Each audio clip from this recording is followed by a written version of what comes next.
ابتدا ہے رب ذو الجلال کے بابرکت نام سے جو دلوں کے بے خوب جانتا ہے، دیکھتی آنکھوں سنتے کانوں بندہ ناچیز کا سلام پہنچے، سوچنے والوں کے لیے عبرت۔ میرے گھر میں کچھ روز پہلے ایک بلی بچے دے گئی۔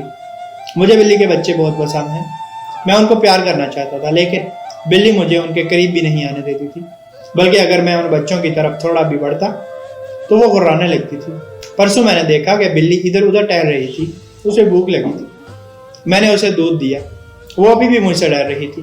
بڑی دیر بعد بھوک سے مجبور ہو کر میرے قریب آئی اور دودھ پینے لگی۔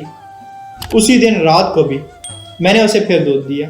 اگلے دن صبح جب میں دروازے کے قریب آیا تو بلی اپنے بچوں کو لے کر آئی اور میرے قدموں میں لوٹ پوٹ ہونے لگی۔ میرا ذہن جکڑ کر رہ گیا۔ میں نے صرف 2 دفعہ اس بلی کو دودھ پینے کے لیے دیا تھا تو میری اتنی ممنون و مشکور ہو گئی کہ میرے قدموں میں لوٹنے لگی۔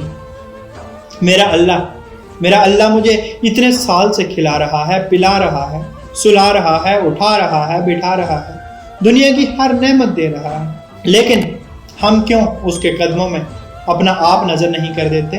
ہم کیوں اس کے در پر جا کر اس کے ممنون و مشکور نہیں بن جاتے؟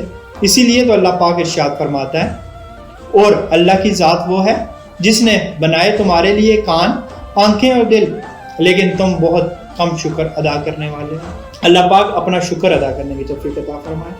اللہ پاک آسانیاں حاصل اور تقسیم کرنے کا شرف عطا فرمائے۔ آمین۔ جزاک اللہ۔